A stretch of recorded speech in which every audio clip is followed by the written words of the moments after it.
जनाबे वाला 300 plus cases हो चुके हैं, इंसाफ एक में भी नहीं मिलेगा।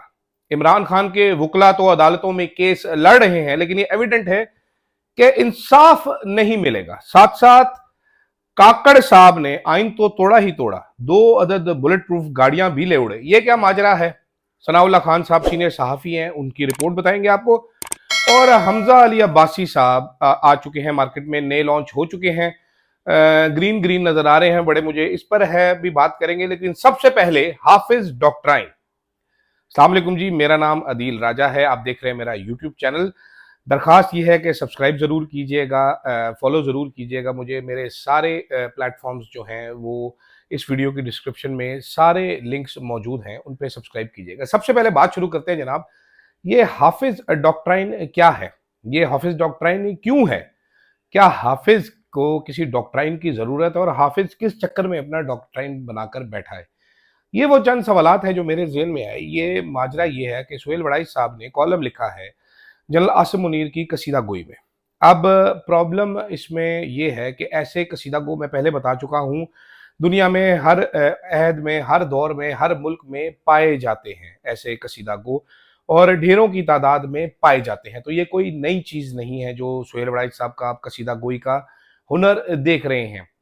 ये बाजवा डॉक्ट्राइन भी इन्होंने ही इजाद किया था सुहेल वड़ाई साहब ने, अब इन्होंने हाफिज डॉक्ट्राइन आपके मुंह पे लाकर मारा है। प्रॉब्लम इसमें यह है जनाब, प्रॉब्लम इसमें यह है कि ये कसीदा गो जो है हाकिम वक्त के तलवे चाटने में कोई आर महसूस नहीं करते, लेकिन जैसे ही वो बाहर जाता है ये कसीदा गो अपनी छुरियां निकाल के उसकी पीठ में और पीठ से थोड़ा नीचे घोंप देते हैं। तो सुहेल वड़ाई बाजवा के साथ भी ऐसा ही करते हैं, और यकीन कीजिए हाफिज साहब के साथ भी ऐसा ही करेंगे। हाफिज साहब को बहुत ज़्यादा चौकन्ना रहने की ज़रूरत है इस किस्म के कसीदा गो से। मैं कुछ आपको चीज़ें भी बताता हूँ इसमें कि जनाब उन्होंने पहले तो तारीफ़ें की है, वो राहिल शरीफ की तरह भी नहीं है, वो नहीं है, वो अलग ही हैं। अच्छा, तारीख में आज तक जितने भी आर्मी चीफ आए उनकी जब भी तारीफ़ें की जाती है, सारे के सारे ऐसे अलग ही होते हैं।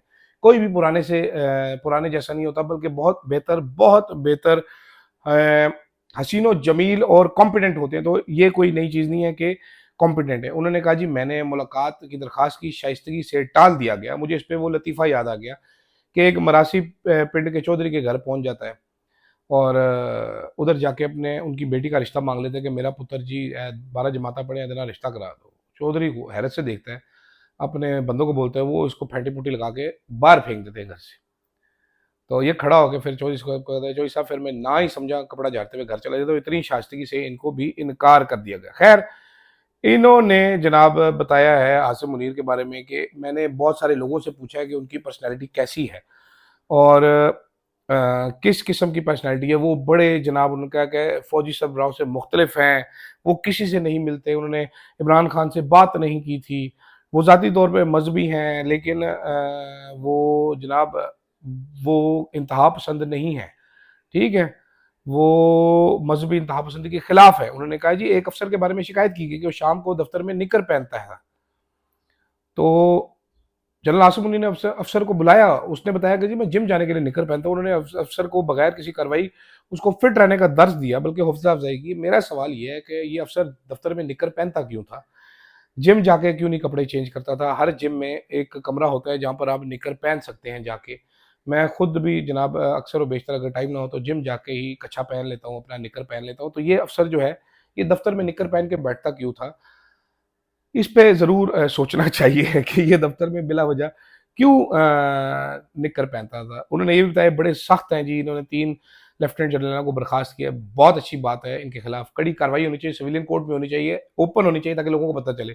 इनका जनरल फैज़ के खिलाफ कार्रवाई चल रही है, ओपन होनी चाहिए जी, कड़ी से कड़ी सज़ा इस किस्म के लोगों को मिलनी चाहिए। बहुत अच्छा काम करें फील्ड मार्शल साहब, ठीक है? उनका ये डॉक्ट्राइन तो बहुत ही अच्छा है। उन्होंने कहा जी दोस्तों की तादाद उनकी ज़्यादा नहीं है, थोड़े से दोस्त हैं, वो ज़माना कदीम से वो अपने दोस्तों के पेशवा भी हैं। अब ये इसका मतलब मुझे समझ नहीं आया, आप बताइएगा। वो कहते हैं जी दोस्त जो हैं वो इनके मशवरों पर चलते हैं और शादी ब्याह पर कितनी सलामी लेनी है, वो उसका मशवरा भी इन्हीं से किया जाता है, इसलिए इन्हें लीडरशिप का बहुत तजर्बा है। इसलिए अभी कल रात को मैं अपने दोस्तों के ग्रुप में बैठा हुआ था, ठीक है? जो मेरे तकरीबन 20 साल पुराने दोस्त हैं सारे, 16-17 साल से कम कोई दोस्त नहीं होगा, सारे हम इकट्ठे बैठे हुए थे। तो वहाँ पर भी हमारे ना हर काम के लिए अलग-अलग एक बंदा है जिससे मशवरा लेते हैं। वो खबरों के बारे में हो तो मेरे से पूछते हैं, बैंकिंग के बारे में एक और से पूछते हैं, सरकारी काम एक और से पूछते हैं। ये कोई लीडरशिप का तजर्बा तो नहीं होता। पता नहीं सुहेल वड़ाइच साहब जो है ये मजाक उड़ा रहे हैं या सीरियसली कह रहे हैं कि शादियों की सलामी का मशवरा होता है तो उस लिए वो लीडरशिप क्वालिटीज़ हैं उनके मुताबिक। अच्छा, आगे जाके ना जो सुहेल वड़ाइच साहब ने लिखा है कि हाफिज़ डॉक्ट्राइन को एहसास है कि मुआशी जो है ना वो कमज़ोरी पाकिस्तान की वो बड़ा मसला है, इसलिए उन्होंने एसआईएफसी बनाई। एसआईएफसी अब ये फिर छेड़ रहे हैं, SIFC is a spectacular failure. सबको पता है, मुझे भी पता है, आपको भी पता है इस बात का। फिर उन्होंने कहा जी मादनियात के हवाले से उनको लगता है मादनियात जो है वो पाकिस्तान के मसाइल हल कर सकती, नहीं कर सकती। आपको भी पता है, मुझको भी पता है, सुहेल वड़ाइच को भी इस बात का पता है। प्रॉब्लम्स बढ़ा सकती है ये चीज़, लेकिन सुहेल वड़ाइच ने कुछ तो लिखना था। उन्होंने साथ ये लिखा है कि हाफिज़ डॉक्ट्राइन में सियासी इस्तेहकाम का पहलू ही नहीं है, ठीक है? वो कहते हैं जी डिफेंस और मईशत में इस्तेहकाम देना है, लेकिन पूरी दुनिया आपको ये बताती है कि सियासी इस्तेहकाम के बगैर मुआशी इस्तेहकाम नहीं आ सकता। तो मालूम नहीं सुहेल वड़ाइच साहब अब ये कसीदा गोई की इंतहाओं में आगे निकल गए। वो उन्होंने इस फॉर्मूले को बना निकाल ही दिया, जड़ से फारिग कर दिया। खैर क्या कहा जा सकता है, सुहेल वड़ाइच भी बड़े आदमी हैं, वो इस किस्म की काम करते रहते हैं और खैर करते ही रहते हैं जनाब। क्या कह सकते हैं इस चीज़ में, अब ज़्यादा कहना नहीं चाहिए वरना ये ना हो कि मेरा डॉक्ट्राइन ही बढ़ जाए। जनाब वाला 300 प्लस केसेस हैं इमरान खान के। इस वक्त सूरत हाल ये है कि एक केस भी अपने लॉजिकल कंक्लूजन तक नहीं पहुंच सका, एक केस भी। हाई कोर्ट की स्टेज पर आकर रुके हुए हैं, एक सुप्रीम कोर्ट में आकर रुका हुआ है केस। प्रॉब्लम क्या है, मैं आपको छोटी बात मुख्तसर बात बताता हूँ। प्रॉब्लम क्या है, ये केसेस आगे क्यों नहीं बढ़ रहे। कुछ केसेस को बहुत तेजी के साथ चलाया गया था, शुरू में आपने देखा होगा, जितनी तेजी से वो केसेस गए थे ऐसे और सजा हुई थी इमरान खान को, उतनी तेजी से वो नज़ीर भट्ट के मुंह पे आके लगे। इद्दत वाला केस देख लीजिए आप, दूसरा केस देख लीजिए, सारे घटिया केसेस एक एक करके खत्म होना शुरू हुए।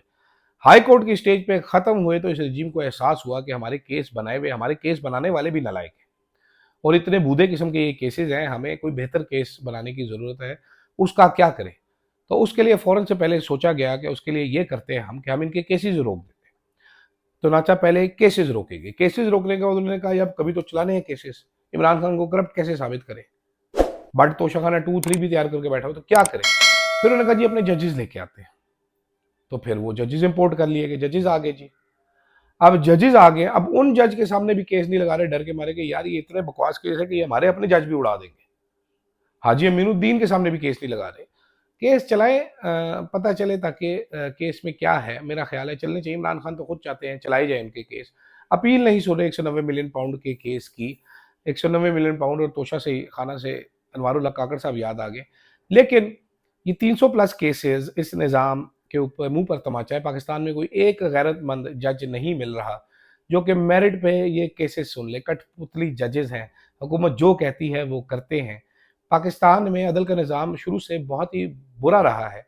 इतना बुरा है, ये कभी सोचा नहीं था, ये कभी देखा भी नहीं था लोगों ने कि हमारे अदल के निज़ाम का ये हाल हो चुका है इस वक्त कि आपके जज केस नहीं लगा सकते, जज अदालतें छोड़कर भाग रहे हैं। तो ऐसे में बयानिया नून लीग का या एस्टेब्लिशमेंट का भी बयानिया प्राइवेट चैनल्स के जरिए, डिजिटल आउटलेट्स के जरिए नहीं बन पा रहा। क्यों? क्योंकि लोगों को नजर आता है, अब लोग देखते हैं। आप सबके मुंह बंद कराते रहेंगे तो क्या बनेगा। आगे ही कल शाकिर रवान साहब ने इंकशाफ किया है कि इमरान रियाज को 4 अरब रुपए की ऑफर की गई थी मुंह बंद करने के लिए, उसने मुंह बंद नहीं किया। लोग मुंह भी नहीं बंद करते, लोग आपको सीरियस नहीं लेते। तो लेट्स गेट सीरियस। खैर सीरियस ये याद आया, एक तोहफा चुना गया था एस्टेब्लिशमेंट की जानिब से अनवारुल्लाह काकड़ के नाम का, अन्नू उर्फ अन्नू टैक्सी ड्राइवर। ये कहानी किसी और दिन, यूके में वो टैक्सी चलाया करते थे जनाबे वाला। फिर एक साहब के मंजूर नज़र हो गए, उन्होंने कहा यार तुम तो बड़े आलिम फाजिल हो, आ जाओ पाकिस्तान तुम्हें कोई बड़ा ओहदा देते हैं। फिर उनको बड़े ओहदे देना शुरू कर दिए गए, उनको निगरान वज़ीर आज़म बना दिया गया। निगरान वज़ीर आज़म वो कैसे बने ये तो सबको मालूम ही है, और आपने लम्ज़ वाला उनका इंटरव्यू भी देखा ही होगा अन्नू साहब का। अन्नू साहब आपको पता है बेस्ट आदमी है। तो सनाउल्लाह खान साहब डॉन में सीनियर जर्नलिस्ट से इन्होंने इंकशाफ किया। इन्होंने कहा जी आसिफ जरदारी और नवाज शरीफ तो पहले तोशे खाने का माल धड़ल्ले से लूट चुके हैं, लेकिन अनवारुल हक काकड़ ने निगरान वज़ीर आज़म होने के आखिरी दिनों में हद ही कर दी। काबीना डिविडेंड से 2 बुलेट प्रूफ गाड़ियां उठा ली, खुद ही मंजूरी दी और ढिठाई से अब कहते हैं हाँ मैं इस्तेमाल कर रहा हूँ। पिछले दिनों एक साहब मुझे मिले थे जिनकी अनवारुल्लाह काकड़ से मुलाकात हुई थी। उन्होंने कहा यार बहुत खूबसूरत इनके पास रेंज रोवर है। तो मैं हैरान हो गया, मैंने कहा जी अन्नू के पास रेंज रोवर कहाँ से आ गई? कहते क्यों नहीं हो सकती? मैंने कहा सर इन्होंने साफियों से बतौर वजीर निगरान वजीर आजम एक मुलाकात की थी जिसमें इन्होंने बताया था कि जी मेरे पास तो पैसे नहीं है, मेरे पास तो अपना घर नहीं है, मैं किराए के घर में रहता हूँ। मैंने कहा और एक बड़ा तहकीकाती साफी आके धाड़े मार मार के आंखों में आंसू भर के ये बता रहा था कि जनाब अनवारुल्लाह काकड़ के पास तो अपना घर भी नहीं है, इमरान खान के पास तो 300 कनाल का बनी गाला वाला घर है, हाय मैं कितने जावा सीना को भी कि इन्होंने अपने सिर से तो 2-4 बाल थे वो पुट्टे अपने आप को चपेड़े मारी, कैसा कैसा कुछ किया। इससे नाजरीन एक और चीज तो ये पता चलती है कि एक वाहिद आदमी जिसने तोहफे खरीदे पैसे जमा कराए उसको आपने जाली केस बना के जेल में डाला हुआ है इमरान खान को। बाकी जो जो चोरी करके ले गया उसका आप कुछ पट नहीं सकते। बहुत सारे लोगों की नई की लिस्ट आने वाली है तोशाखाना से कौन कौन क्या क्या निकाल के लेके गया। बिलावल भुट्टो जरदारी साहब ने भी कुछ चीजें चक्की हैं तो खैर वो आपको जल्दी पता चलेगा। शहबाज शरीफ साहब ने काफी सारी चीजें चक्की हैं, वो भी आपको जल्दी पता चल जाएगा। लेकिन इससे एक और चीज साबित होती है, 90 की दहाई में या 2000 की दहाई में मंजन बेचा जाता था कि एस्टेब्लिशमेंट जो है वो एंटी करप्शन है, करप्शन के खिलाफ है। एस्टेब्लिशमेंट के हैंड पिक थे ये अनवारुल्लाह काकड़ साहब, ठीक है, अभी वाले भी हैं। इससे एक चीज बड़ी क्लियर होती है कि एस्टेब्लिशमेंट को करप्शन से कोई मसला नहीं है, उनका मसला करप्शन नहीं है ना ही वो इसको बुरा समझते हैं, वरना इस किस्म के लोग ऐसे धड़ल्ले से लूट मार ना करते। मसाइल कुछ और है, उन पे फिर कभी बात करेंगे। और आखिर में क्विक सी बात करनी है, हमजा अली अब्बासी साहब को लॉन्च किया गया इमरान खान के खिलाफ। अब उनको बड़ी देर से एहसास हुआ कि बड़ी गलतियां थी, बड़ा ऐसा था, ऐसे नहीं होना चाहिए था, ऐसे होना चाहिए था, वैसे होना चाहिए था, वैसे होना चाहिए था। इमरान खान का जो चार्म था उसमें एक चीज ये थी कि तमाम क्रिकेटर्स, तमाम सेलिब्रिटीज सारे इमरान खान के दीवाने थे। मुझे ये बात मालूम है शुरू में भी कुछ लोगों को ये पसंद नहीं था, फिर आपने देखा होगा एकदम से एक बहुत ज्यादा बढ़ा दी गई थी क्रिकेटर के साथ, सेलिब्रिटीज के साथ मुलाकातें, फिर प्रोजेक्ट्स देना शुरू कर दिए। शायद अफरीदी उसकी जिंदा सलामत मिसाल मौजूद है सॉरी जी माफ कीजिएगा।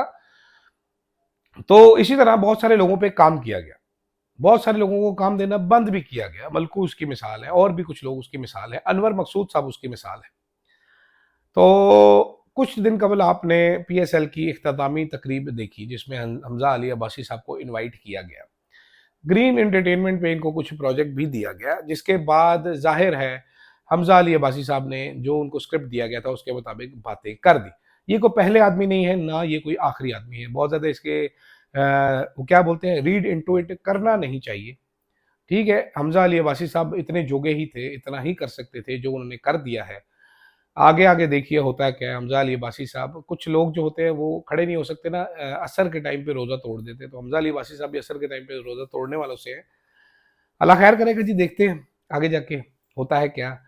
अब उम्मीद है रियाम खान भी हमजा अली अब्बासी के बारे में अच्छी अच्छी चीज़ें लिखेंगी, कूल कूल चीज़ें लिखेंगी जो उन्होंने अपनी किताब में पहले लिखी थी, उनको रिवर्ट करेंगी क्योंकि वो हमजा उनकी पार्टी में शामिल हो चुके हैं। तो मुबारक हो हमजा और रियाम को। फिलहाल के लिए नाजरीन इतना ही, फीडबैक से ज़रूर आगाह कीजिएगा। अल्लाह हाफिज़।